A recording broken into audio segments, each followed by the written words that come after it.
You know, last night when you were speaking about 31 years ago, when you were speaking about how you hadn't gone to any psychoanalyst school or learned anything or taken any degrees or whatever, it was just there. After 31 years ago, it was just there. So what phrase could be interchangeable with it? Would the secrets of the universe spontaneously be revealed?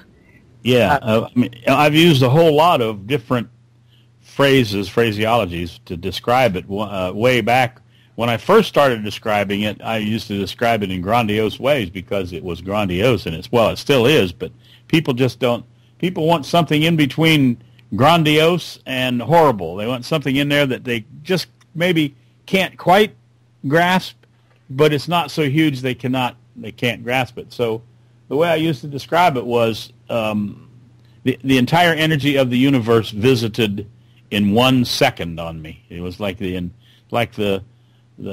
God opened up and hit me with everything that the planet had, and it either was going to kill me or save me, so to speak. The universe opened up. All of the energy of the universe entered me in an instant, sort of like maybe a young female not ever having been impregnated, and all of a sudden, bam, there it was. It was just a sudden acceptance. The only difference was that I opened to it. So what happened was it did kill me. I've even heard it said in religious circles that if all of the energy of the God or all the energy of the universe entered a person all at once, that it would kill them because the energy is just too great. And that's true. It will. But what isn't known is that the energy can be such that it kills the person, and then there's a birth from that energy, from that death. I'm not doing any better job at describing it, am I? Well, but I'm describing it to somebody who's heard several different, perhaps, renditions of it. So what it means to say is I walked away from that experience of accepting all of the intelligence of the universe in one fell swoop. It just came down upon me, and I was open to it, didn't move away from it, didn't move towards it. I just accepted it all. So it's virgin intelligence. It's intelligence that never has walked the planet before. It's not the repetition of some, pardon the word, guru. It's not the repetition of some god or some pope or something that's been before. It's all brand new, clean, clear, virginistic intelligence.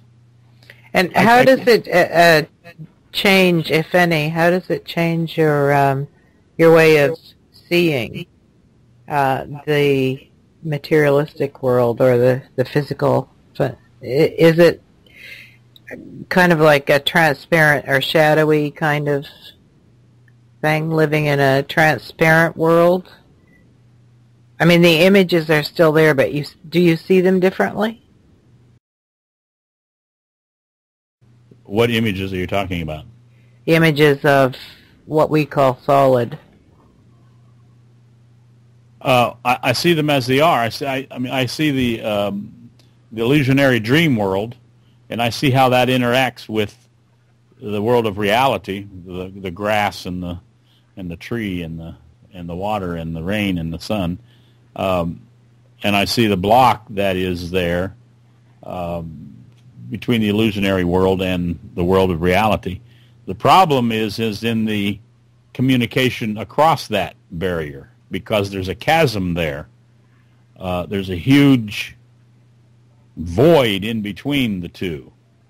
That's why I say it takes a quantum leap to move into this space of transformation or the happening of transformation, because you have to go across that entire void or space of emptiness, of nothingness. Well, is this what has been referred to as a veil that you're referring to as a void?